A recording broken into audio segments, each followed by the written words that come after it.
Here today with Professor Sandor Goodhart from Purdue University, who was originally a graduate student working with Professor Girard in Buffalo University. And Professor Goodhart has agreed to speak to us about his memories of René Girard and how he got to know Professor Girard and how he started working with him and what kind of influence Professor Girard had on Professor Sandor Goodhart.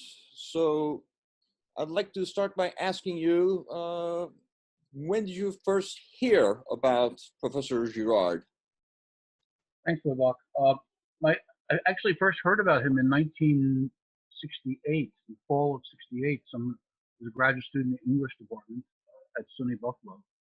And another student said there's a great professor come up from Hopkins, part of the whole group of people who have come to Hopkins. I arrived in '68, and a whole bunch of people had come, I believe, in '67 or maybe the end of '67 as a kind of an aftermath of the 1966 conference at Johns Hopkins University. It was a big one that René and others had organized.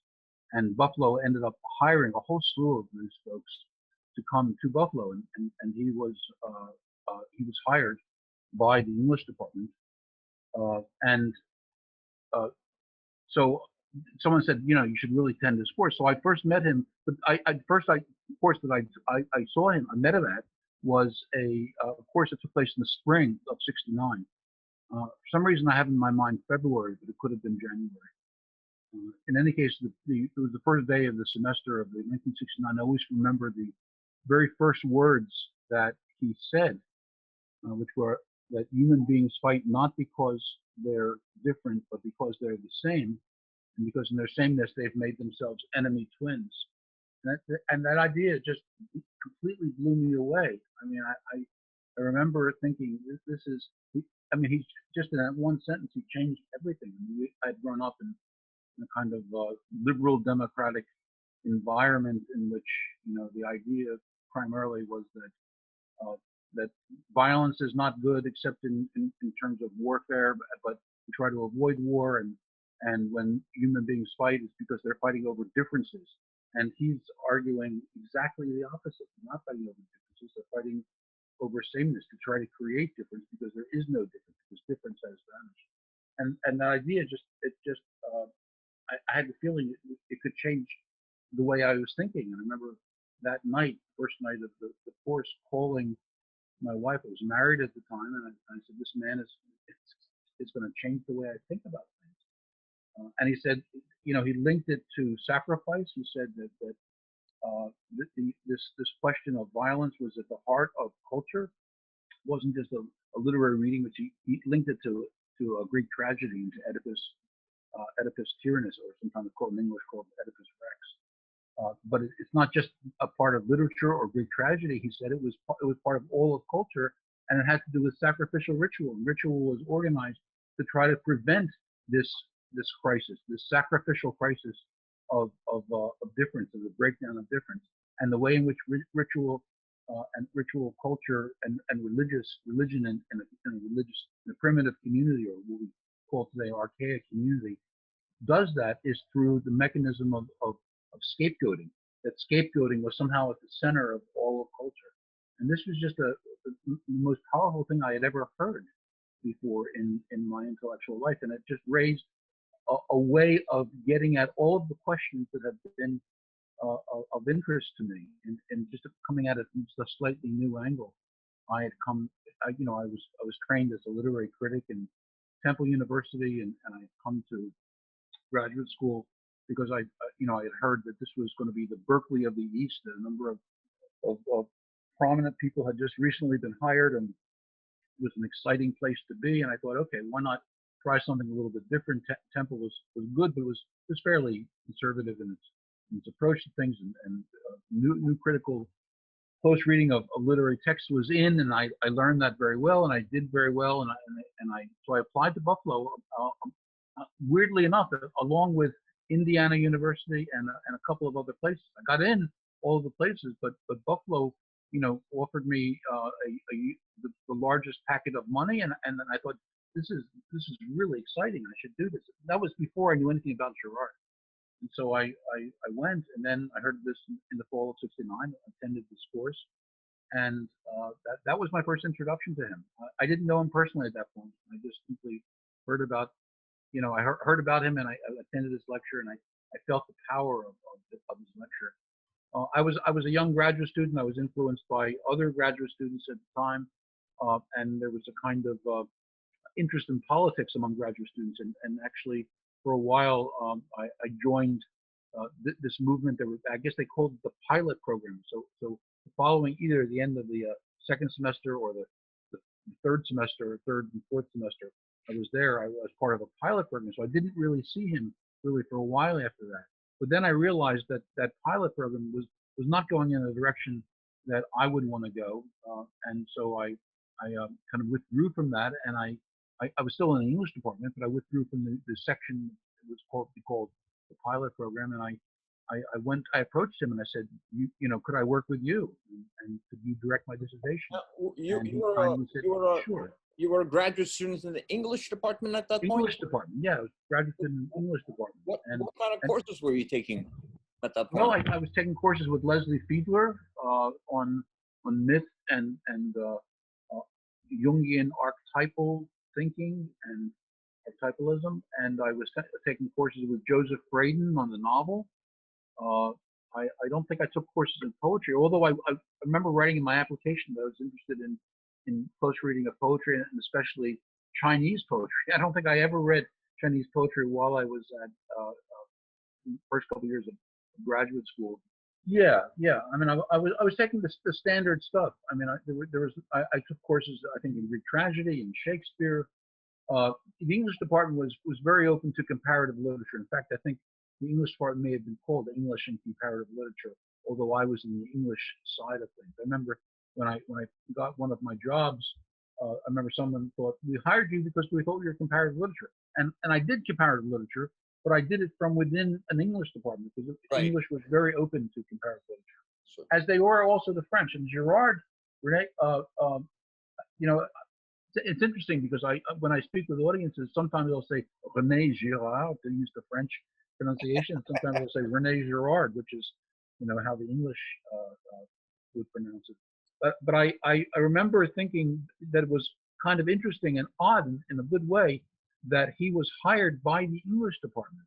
Eventually, he went to fully the French. But when I first arrived, he was in the English department. That's probably, I don't think it was just cross-listed. It was actually an English department course. I also, at that point, met. This was now, I guess, the end of the second year and the beginning of my third year. I met Joe Harari, who is now deceased, and I'm very sorry to lament his passing.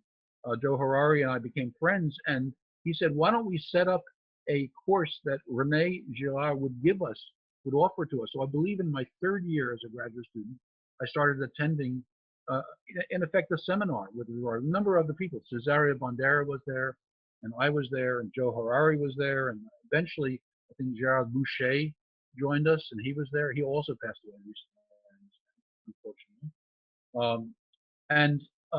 That really became the mainstay of my graduate work eventually, and it was in that context that I had asked him to work on my dissertation. I gave presentations on Shakespeare, on Othello, but I was coming to Girard from Girardian thinking from a literary critical point of view. The another person in the English department was Joe Riddle was there, of course. What was your dissertation on that you wanted? My dissertation was titled "Who Killed Laius?" Who killed Laius? I see. So Oedipus, essentially. So it was a Greek tragedy, yeah. And it was that was the main title. The subtitle was Sophocles' Mythic Arithmetic. I mean, I eventually argued that the play was about scapegoating, and it was about Oedipus's appropriation of a oracular, idolatrous perspective on things that identified with the Greek prophetic way of thinking, as opposed to what later became Platonic representational thinking. And it seemed to me that Girard's insights on the play were magnificent and really undermined the entire history of the tragedy of destiny approach to Sophocles' play and to Greek tragedy in general as we read it through Aristotle. I mean, the tragedy of destiny approach was a approach developed by 19th century European, mostly German critics to really account for, to read Greek tragedy through Plato and through, if you like, the capture of Platonic Aristotelian thinking. But it seemed to me that Sophocles, who was really a 5th century writer, was before that capture, before that 4th century Platonic Aristotelian understanding had real force. And I wanted to show that the really Greek tragedy was about the prophetic, and that was much closer to Girardian thinking, and therefore was a play that was directly critical and thinking about scapegoating. And Girard, he nailed it, so to speak, to use a Christian metaphor. Right. He knew exactly what the heart of it was about. But he was not trained in close reading. He was a kind of theorist, and so I saw an opening for myself as the close reader of literary text to do an analysis of the play, and as I had already been doing with Shakespeare. So my dissertation on Oedipus was not my first choice. My first choice had been Othello, actually, and I had actually written a number of pages on Othello, and so I asked him to direct my dissertation. I was really asking him to direct the dissertation on Othello. But as I tried to work on it, it slowed down, and eventually I thought, this is not working. And so eventually I changed my mind and worked on and decided to write a dissertation on Oedipus. I remember I had actually left Buffalo when I changed my mind. So when I was in Buffalo, my dissertation was still on Shakespeare and in particular on Othello.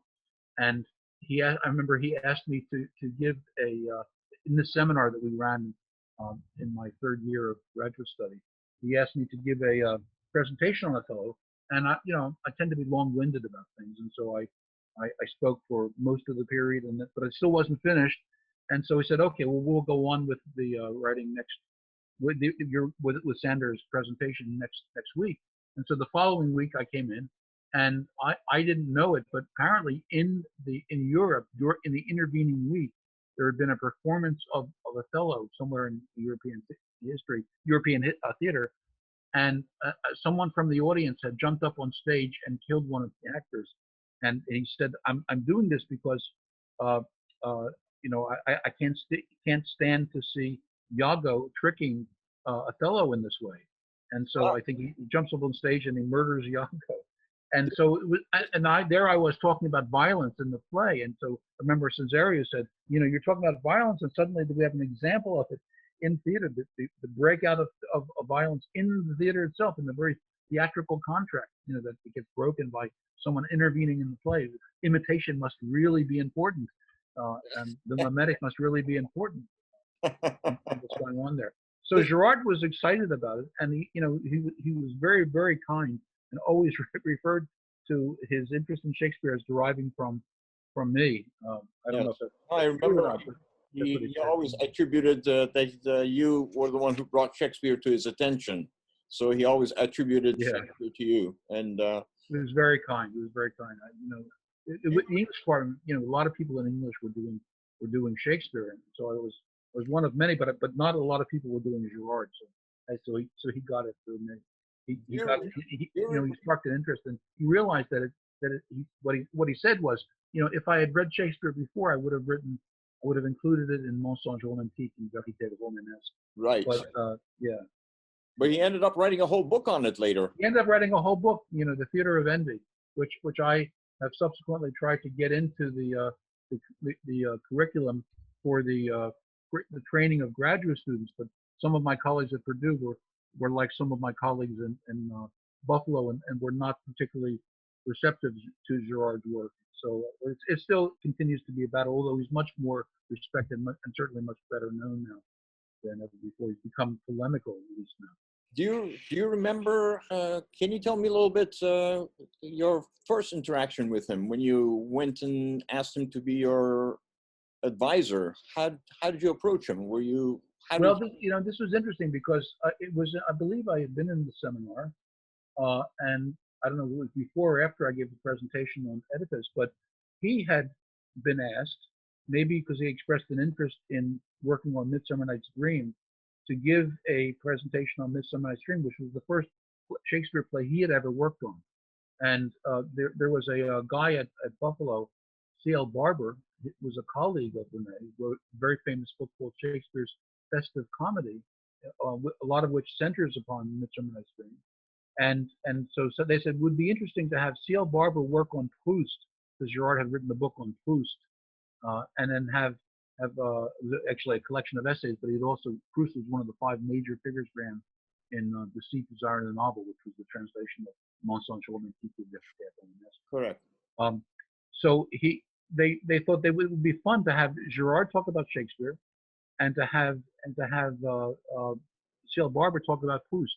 So I don't remember whether Girard or Barber went first, but I remember Girard gave his presentation. You know, it's the one that's standard that everyone knows about, the breakdown of hark what, you know, but what happens when degree fails, hark what discord follows, or something like that. There's a line in Shakespeare in the middle of, I think it's in Troilus and Cressida, where he talks about the collapse of difference in George. This is the crisis of difference. Anyway, he used it as a foundation for talking about Midsummer Night's Dream.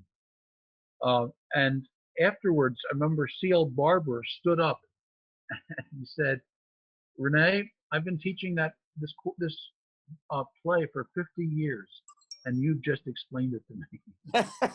And we were just bowled over, because Barber was the leading Shakespeare in the country at that point, and had the big book on ritual, and René's, you know, was very gracious, of course. But you know, when I asked him about it afterwards, I said, you know, what allowed you to think about Midsummer Night's Dream? He said, well, you know, to be honest, I didn't know what I was going to talk about, but you know, I knew I needed to talk about Shakespeare, and my wife, you know, we had some people over for dinner, and I was kind of bored, and so I went into the other room, and there was Mickey Rooney playing on an old version of Midsummer Night's Dream, and I suddenly realized that's the crisis of difference. It's right there, and so I can talk about that. So the next day I went and looked up the play, and I read it, and I thought, okay, that's how I'll talk about crisis of difference of the performance with Mickey Rooney as Puck. I see. So when you approached René, well, you know, it was around either that day or the next day. I thought, this is the man I need to work with on my Shakespeare stuff. And so I thought, you know, will you do a dissertation with me on Othello at that point? Were you nervous when you asked him that, or were you comfortable? No, because he was just, you know, how can I say it? I had a sense about him that he was larger than life already. I mean, I already knew that. There was something about him that kind of stood out. Cynthia Chase, Cynthia Haven, Cynthia Chase is a literary critic. Cynthia Haven once asked me about my work with him when he was writing Des Choses Cachées, and I had the same feeling then. I had the feeling that, you know, it felt very odd, because I knew that somehow this was what they call a real historische. I don't have German as a language, but this was an historical moment. That there was something larger than life, larger than simply another colleague. And I remember having that feeling when we were talking about things hidden, Des Choses Cachées, with Ouguerlian and Guy Lefort, in the holodome of Lackawanna's version of Holiday Inn, or maybe it was the Tonawanda. I don't know. It was one of those little outlying areas that used to be old steel mills. Anyway, but I had the same feeling when I asked him to do my dissertation. I walked up and thought, this is just a normal guy. You know, it didn't feel nervous because it didn't feel like everyone they thought of him as a professor, as a distinguished professor, but no one thought of him, René Girard, the most important thinker we have in the 20th century, and you know, the one who was going to be a member of the French Academy and all that. You know, he wasn't René Girard yet. He was simply René, you know, the guy that they liked and the colleague they had hired from Johns Hopkins, he was much younger. And so, and he said, you will be my first student. He said, so I thought, great. You were his first student. I was his first student at Buffalo. Yeah, I mean the first student. Firstness is always claimed by Eric Gans. Right. Eric Gans at Hopkins said, "I'm the first student," and probably he was. And then Andrew McKenna says, "Well, I'm the second student." Okay, at Hopkins. But he said to me, "You're going to be my first student at Buffalo." So I was. I guess Joe Harari, I think, was writing his dissertation with, as I recall, with Eugenio Donato at that point. So I guess I was technically the first student, even though Harari was probably closer to him than I was then. What did you call him at that point? Would you call him Professor Girard? Or Professor Girard. Professor Girard. René was really when I graduated. It was hard for me to transition from Professor Girard. Even when we would talk on the phone a lot. I would call him, and he seemed to love to talk to me, and and it was always receptive. I would call and Martha would answer, and so would I talk with René, and I would. We would have these long conversations about just all kinds of things, about politics. This was after I had got my PhD and left Buffalo, and so I would call him at Buffalo. He was still at Buffalo. And then eventually he went to Hopkins, and I would call him at Hopkins. So we had become friends. So during that period of time, I eventually got to call him René. But during when I was graduate student, it was Professor Girard. Right. Yeah. So good. You were also president of the cover for a while, Colloquium on Violence and Religion. Yeah. I mean, that eventually happened, I believe, starting in 2003. 3, 4, 5, and 6, I was president of cover.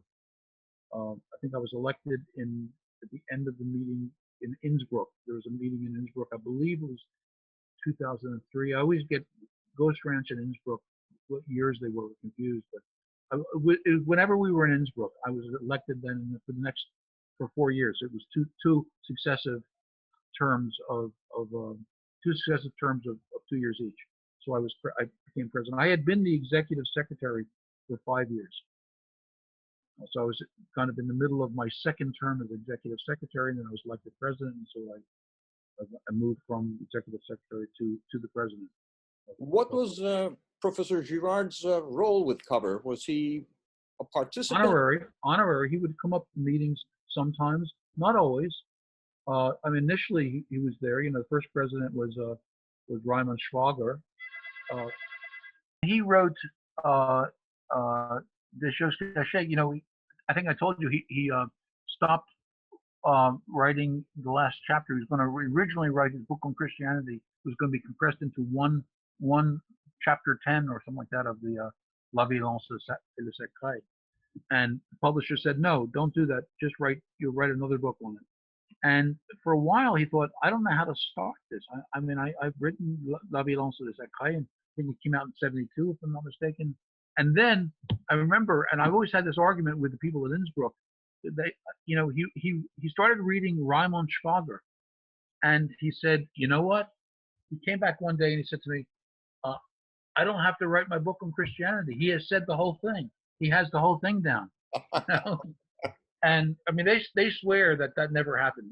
The Innsbruckians swear it never happened. But I was in there when he came into the office one day, and he said, and then a couple of weeks later, I said, are you still going to? Because he talked about, so this summer I'm going to have these people come from France, Jean-Michel Hugolion and Guy Lefort, and we're going to work on the new book. We're going to do a long interview, and maybe it'll become the new book. Because he said, I don't quite know how to write it on my own. But I said, well, what happened with Schwager? You are going to go ahead? And he said, no, everything's fine. I read the Schwager book, and it's a little bit different from what I'm doing, so everything is fine. His Brookians swear none of that happened. Right. Anyway, but I remember he said that to me. So then I happened to be visiting him in Aurora, in Buffalo, and doorbell rings. I'm at his house, and there's this young guy, Hugolion, Jean-Michel Hugolion, who comes in, and he says, we're going to go to the Holodome. I keep forgetting whether it's Lackawanna or Tonawanda. There was this little old mill town right outside of Buffalo, where they used to have the steel mills, and they had a holodome. So he said, "Join us. We've been meeting there for a couple of days, and we'd like you to be part of it." And so I came there, and I sat there for a while, and he said, "All right, we're going to put something in for you about Freud. So say something about Freud." So I don't remember what exactly I said, but they said, and Sandy says, and there it shows up in Des Choses Cachées. So I felt like, I was very much a part of the discussion. I was, it was all, it wasn't hokey exactly, but it was set up so that, we're going to have, this was written together as a kind of communal project Sure. with them. Guy Sure. Lefort never liked the idea. Sure. He wanted to go strictly French interview, but Hugues Léon said, "Hey, we'll have you do this. We'll have you do this." René said, "Yeah, you do this," and so they taped it. They would go back to France and bring back the tapes and go over the text, and they organized it in three different sections like that. So the first part was going to be about violence and imitated desire, and the second part was going to be I guess the first part was going to be about mimesis. The second part was going to be about violence. The third part, the second part was the mainstay of it was going to be about Christianity, and then it's going to talk about psychology, and then Lacanian and Individual other kinds psychology. of psychology. Yeah, but the first part was on mimesis and scapegoating. And in any case, that I always felt that it was a different way of writing a book because it was not really an interview, but it was more like a collaboration, but it was really René's thinking. I mean, it was all about René's ideas, and Sure. they were kind of assisting and presenting René's ideas. Absolutely. Yeah. A lot of his books have been written that way as A lot of interviews. his books have been written that way. That's right. Yeah. But he confided in me that when he was writing Things Hidden, the psychology, he wrote all of it. He just attributed it to Jean-Michel Gourland and Guy Lefort as well. So He wrote the whole thing. It's just that he wanted to have them be part of it and make them feel part of it. And that was part of his generosity, that he would say, "Hey, you're doing this, and you're getting what you're doing, what I was doing, or what others were doing was really his thinking. They were his ideas." that was something I really admired and loved about him. He really welcomed everyone and tried to accept everyone's ideas wherever they were in their own thoughts and whatever they were interested in. He really welcomed and accepted everyone and That's made right. That's right. part of them. So, I completely agree. Yeah. I mean, the fact that I was a theater director and he welcomed my thesis, dissertation topic, and he worked with me was phenomenal. Was phenomenal. Yeah, it was great. So yeah, he took you where you were, and he said, and he helped you to think it out. I mean, that's why he was a magnificent teacher. He was a teacher. he was In Judaism, we say that the way you learn is with a teacher, and he was my teacher. He was my mentor. He was my teacher. Absolutely. He was not only my teacher, but he was, as I said, a spiritual teacher as well. A spiritual teacher. Yeah, teacher in there's a phrase that the rabbis use. They say Rabbeinu, Moshe. They say, for example, Moses Rabbeinu, which means Moses, my teacher. The word rabbi just means teacher. But I mean, my teacher is a much larger sense, teacher in every aspect of life. Yes. In all aspects of intellectual life, certainly, but also in my relationship to Judaism, in my relationship to my life, my marriage, my way of going through the world.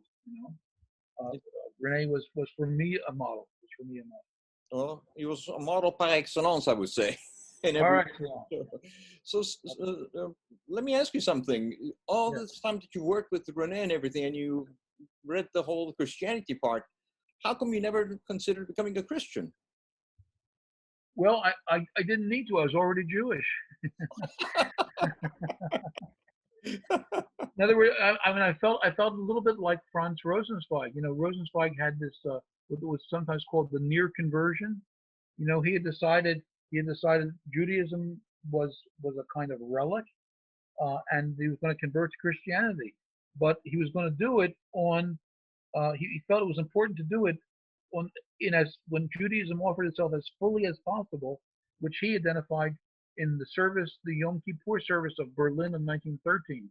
And so he attended that service, and afterwards he wrote a letter, not that night because you can't write on Yom Kippur, but later in the week he wrote a letter to his mother saying, I no longer have to turn to Christianity because I've realized all I need to do is return to Judaism. That Christianity is an extension of Judaism. So I'm already there. I don't see Right. it as part Right. of a different structure. So you basically accepted the whole Judeo-Christian approach of Girard, essentially. Of You're right. Girard, yeah. Yeah. I mean, I really do accept it because I think Girard is accepting. I think so does Buber. I think Levinas accepts it. I think these are Christianity. It seems to me, in its best, like Judaism is best, they're part of the same system. They're part of the same understanding. It's a system of having to do with anti-idolatry, and if Martin Buber explains it in the following way. He says sometimes he speaks to his Christian friends and he says to them, so you say the Messiah has come, but is coming again. We say the Messiah has not yet come, but he is coming. Correct. So if that's the only thing that keeps us apart, why don't we wait for him together? When he gets here, we'll ask if he was here before. That's true. That's true. We'll wait together. So it's the same form of thinking. What is the Messianic? The Messianic is the moment when the world understands the law of anti-idolatry, so to speak, the Torah of anti-idolatry.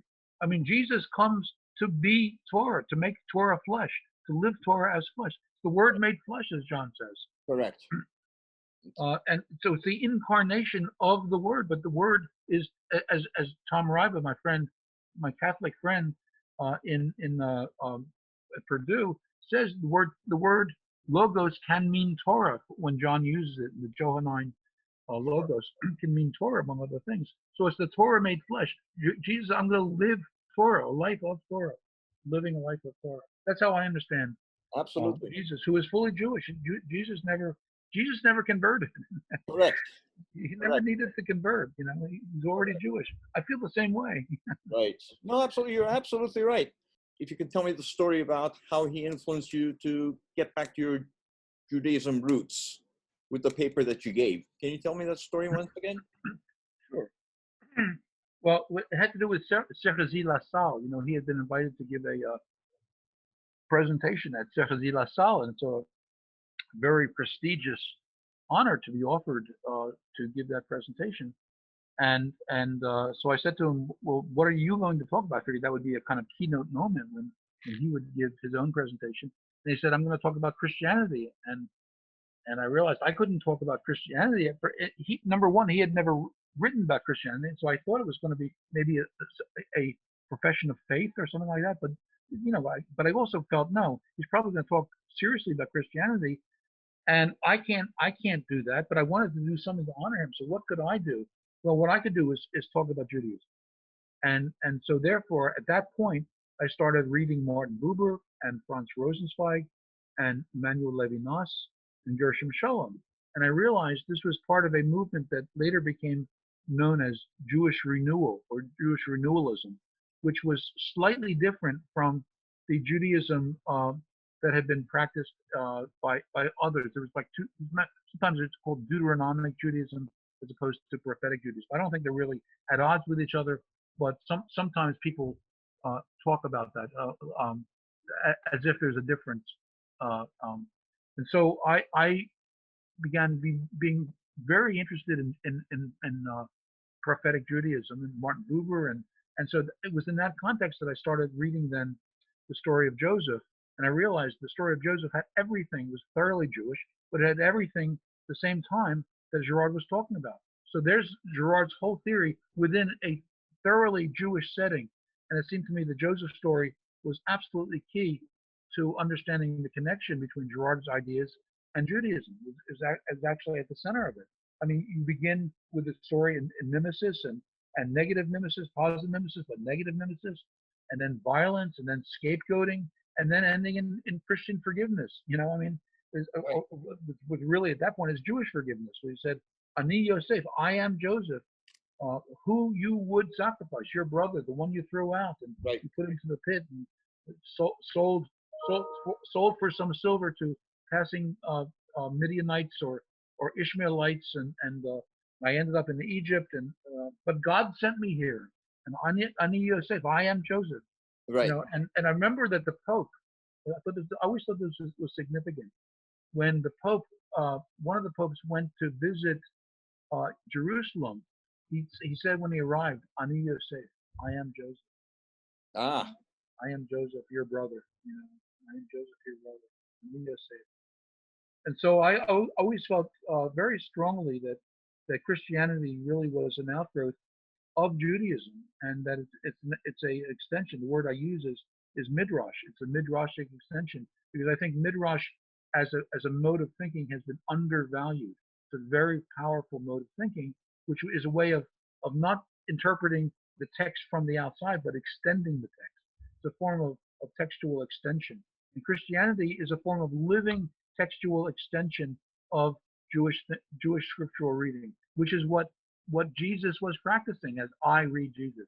Jesus was incarnating the Word, and it seems to me as a Jew, as a Jew, perhaps a student of Hillel or I think even more Hillel than Shammai, he was living the Word. He was living the Word, and so that seemed to me was a there was a natural connection. If there was blood, and there was blood between Jews and Christians, it was family blood. We all know that families sometimes create the worst enemies. Absolutely. Internally, that it's a what is the phrase that goes? Beware of your enemies, but beware more carefully of your friends and relatives, because they may actually do you potentially more harm. And so I think there's an appreciation of the fact that those that we're closest to, who we're most like, have the most greatest sources for violence between us. Right.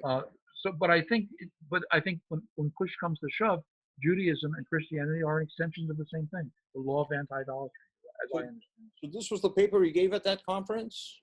This was the paper I gave on the story of Joseph. Yeah, at that conference. I eventually republished it as it was published in a volume, an homage volume, actually. Published in a number of places, but we published in an homage volume at Stanford, and then I republished it in a volume called The Prophetic Law. I see. It was republished in The Prophetic Law, which has a discussion that followed afterwards. Wasn't the discussion between Girard and myself, although Girard does make a comment in that discussion. But how was Girard's response to your presentation at the conference? At the conference, well, he said he asked questions, very, very, very specific questions about things. I told you what he said afterwards, right? About that I offered you, I passed the ball to you, and you run away with the ball. Yeah, but that was afterwards. But during the conference, he asked very specific questions about the text. And I remember Norbert Lofink was there. Was one of the leading scholars of Judaism at the time, a Christian scholar, Norbert Lofink, still alive, I believe. And he came up to me, and because at one point I was talking about Moses and God. I was talking about the relationship between Moses and God, and God says, I want you to go back to Egypt and bring those Israelites out of bondage. And Moses says, okay, no problem. Only who should I say sent me? Right. I am. Yeah. And so and God says, well, when they ask you that question, this is Genesis 3:12, I believe, 3:12 to 14. When they ask you that question, here's what you say. Eya Asher Eya. In other words, Eya. In other words, Yud He Vav He. Right. And so that's identified often in 3:14 as the name. It's not literally the name. It's just simply it could be the name, but it's what God said. Here's when I ask you the question of the name. Here's what you say in response. Eya Asher Eya. Right. Anyway, but Norbert Lofink came up to me and said, did God really say no problem? Moses really said to God, no problem? Only who should I say? He said, yeah. So he said he seemed fascinated by my way of approaching. So it stirred up, responses and among different people. And I felt, that was also a kind of, it was for me a kind of affirmation that I could talk about Judaism and have something interesting to say. Yeah. And I remember, Sarah is almost always conducted in French, my French was not good enough to translate on the spot or translate in. I tried actually having people do translations, but none of them were satisfactory. And so Paul Dumichel, I would read a paragraph, and Paul Dumichel would translate the paragraph on the spot into French for people at the conference. In closing, let me ask you one question. In all these years that you were with René and his family and Martha and all, what is, do you remember, I mean, there are many, many, many memories you may have, but do you remember one sweet memory that you have of René? I mean, maybe it was the last time I saw him, actually. Maybe it was the last time I saw him. I was I went to see him with Eric Gans. Eric Gans proposed that he and Andy McKenna and I go visit him. It was February of, I think it was 2015. No, I guess it had to be earlier, maybe 2014. I remember it was February, and we flew out there when he later that month actually had his first stroke or whatever it was that went on that incapacitated him. But he was still, at that point, still quite lucid, and Andy McKenna and McKenna ended up not going, but Eric Gans and I went out there. We talked with him, and then Eric Gans had to leave. And I remember I came to see him on the day that I was leaving, and I said, said to him, what are you reading these days? And I was curious what he was reading. And he said, I'm Jules Verne. I'm reading Jules Verne. And I said, he said, Ray, I'm going to go. He said, I love you. But I can't get up. I can't budge from where I am. Said it in French.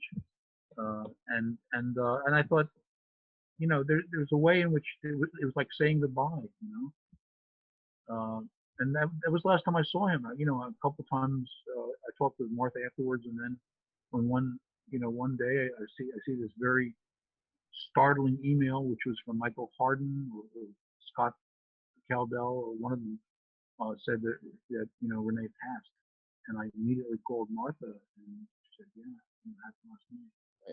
No, but his memory lives forever, and he's never left us. So he's never left us. He's here today. He's here today. Absolutely. Reading Jules Verne, maybe. Okay. Well, thank you so much, Professor Goodhart. It was very good having this conversation with you, and I hope to catch up with you. Thank you for asking me to do this, and Absolutely. Thank you.